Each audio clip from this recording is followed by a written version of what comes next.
अभी आप स्वामी जी के साथ हरिद्वार में योग की ये झांकी तो देख रहे हैं। हाँ। गणतंत्र दिवस के मौके पर कर्तव्य पथ पर भी योग की झलक आपको नजर आएगी, जिसकी चर्चा हम अभी थोड़ी देर पहले कर रहे थे। सेना के जवान आपको मोटरसाइकिल के ऊपर सूर्य नमस्कार करते हुए दिखाई देंगे।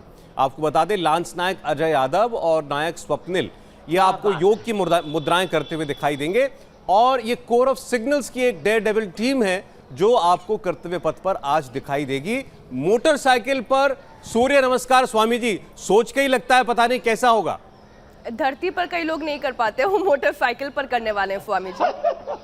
ये क्या बात है, ये आपने एकदम ठीक कहा कि धरती पर सूर्य नमस्कार करने में कितना बल लगता है। ये हमारे बच्चे तो बड़े होनहार हैं, अलग अलग तरह की मुद्राएं यहाँ पर कर रहे हैं। यह तिरंगे में है सारे हैं। चलो करो, क्या बात है। तो हम धरती पर ही करना सीख रहे, मोटरसाइकिल पर, आकाश में और मलखंभ पर बाद में कर लेंगे। तो शुरुआत आज जरूर करेगा पूरा हिंदुस्तान योग करना। योग ही बनेंगे तो देश के लिए उपयोगी बनेंगे।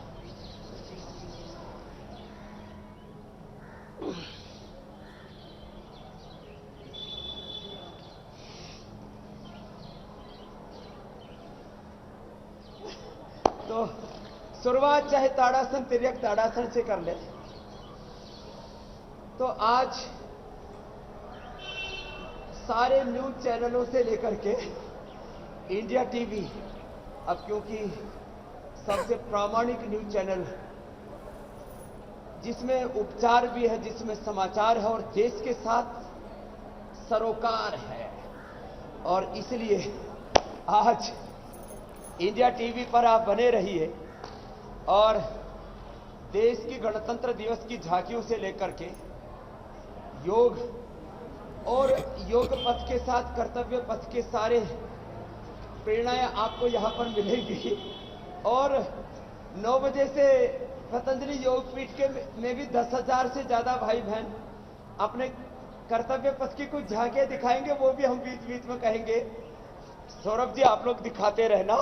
बिल्कुल स्वामी जी, बिल्कुल। 9 बजे से लेकर के और 12 बजे तक, हाँ इसी क्रम में है। आज पूरा उत्सव है राष्ट्रभक्ति का, हमारा राष्ट्र पर्व है ये, और ये प्रेरणा हमारे हर दिन की बने। एक दिन की राष्ट्रभक्ति नहीं, एक दिन का योग नहीं, हमारे रोम रोम में योग शक्ति राष्ट्रभक्ति समा जाए, ये प्रयास है हमारा। अच्छा स्वामी जी, जब भी हम ये परेड देखते हैं तो इसका एक बहुत ही खूबसूरत हिस्सा होता है, और जो हमारे देश की आत्मा भी है वो है विविधता, वो है रंग।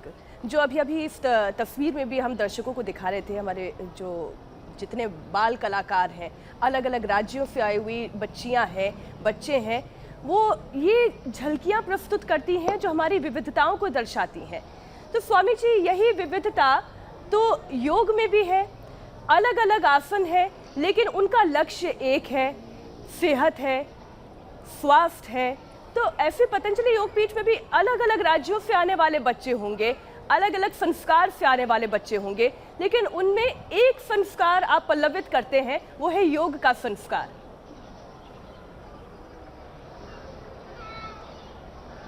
ठीक कह रहे हैं आप। देखो, हम यहाँ पर योगिक व्यायाम, आसन, प्राणायाम, ध्यान के सारे रंगों के साथ आप यहाँ पर अलग अलग मुद्राओं में यहाँ पर भी अभी भी बच्चों को देख रहे हैं। विविधता में एकता, सबके भीतर एकत्व, सह अस्तित्व और समानता। हम एक ईश्वर की संतान, एक धरती माता की संतान, एक पूर्वजों की संतान। हमारा डीएनए एक, हमारे पूर्वज एक, हमारे पूर्वजों की संस्कृति एक, और हम एकत्व के साथ, एकता के साथ और समानता के साथ, संगच्छध्वम संवदध्वम सम्मो मनंसी जानतम के साथ आगे बढ़ रहे। और यही भारत की विशेषता है। भारत में ये कोई भेदभाव के लिए नहीं है, ये अलग अलग प्रकार की जो हम जातियां सुनते हैं, अलग अलग प्रकार की भाषाएं, अलग अलग प्रांत, अलग अलग, ये तो जो है एक राष्ट्र के अनेक रंग हैं। हर क्षेत्र में, बिजनेस में भी तो अनेक प्रकार का बिजनेस है। आज कोई भी क्षेत्र देखें, एग्रीकल्चर में एक ही तरह का खाली ये तो नहीं है कि लोग खाली गेहूं और चावल गन्ना ही बो रहे हैं। खेती में विविधता, खेत खलिहानों की विविधता से लेकर के हमारे आर्मी, मिलिट्री, पैरा मिलिट्री जवानों की सुरक्षा की विविधता, हमारी सैन्य की विविधता और हमारे कर्म की विविधता, हमारी भाषाओं की, हमारे कला की, संगीत की विविधता, यही भारत को एक सूत्र में बांधती है और भारत की एकता, अखंडता और संप्रभुता का उद्घोष, उसकी प्रेरणा आज कर्तव्य पथ से देख रहे हैं और योग पथ पर आगे बढ़ने के लिए सब संकल्पित हो रहे हैं। स्वामी जी, ये बताएं, आपने तो अपने जीवन को पूरी तरीके से झोंक दिया योग का प्रचार प्रसार करने में, पूरी दुनिया में योग को फैलाने के लिए। भारत सरकार ने दुनिया के सामने अंतर्राष्ट्रीय योग दिवस का प्रस्ताव रखा, अब पूरी दुनिया बनाती है योग दिवस। कभी आपने इस बात का एक अंदाज़ा लेने की कोशिश की कि आज भारत की वजह से दुनिया के कितने देशों में आरोग्य फैल रहा है, योग की वजह से आखिर दुनिया के किस किस कोने में स्वास्थ्य की किरण देखने को मिल रही है?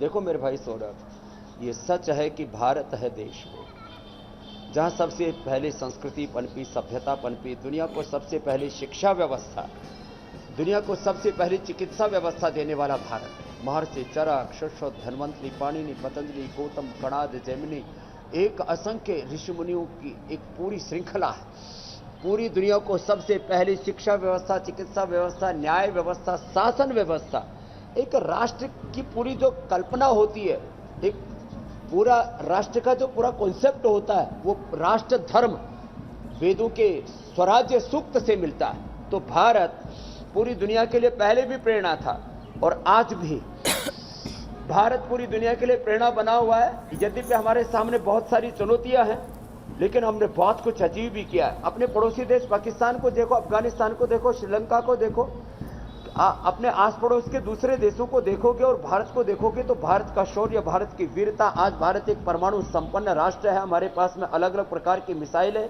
हम सुरक्षा में आत्मनिर्भर हैं, हम शिक्षा में, स्वास्थ्य में नए कीर्तिमान गढ़ रहे हैं, आईटी में, हर क्षेत्र में भारत के पास जो है उसको अब इतना और प्रबल वेग के साथ में तो कहता हूं आने वाले 10-15 सालों तक हम हेल्थ, वेल्थ बिल्डिंग में, नेशन बिल्डिंग में अपने अपने क्षेत्र में इतना पुरुषार्थ करें कि 2045 की हमें प्रतीक्षा ही ना करनी पड़े। भारत एक तरफ अपना गणतंत्र दिवस मना रहा है और आजादी के 75वां वर्ष भी मना रहा है।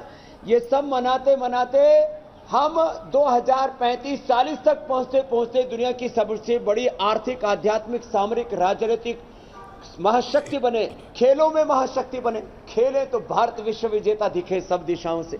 हम जो करें, बिजनेस में, व्यापार में, अनुसंधान में, रिसर्च में, हर दिशा से देश को आगे बढ़ाने के लिए अपने अपने हिस्से की आज जिम्मेदारी लेने का, कर्तव्य पथ पर आगे बढ़ने का संकल्प हमें लेना है कि मैं क्या योगदान दे सकता हूं मेरी मातृभूमि के लिए। उसका आज हम प्रण लें मेरे भाई सौरभ जी, तो निश्चित रूप से ये देश आगे बढ़ेगा।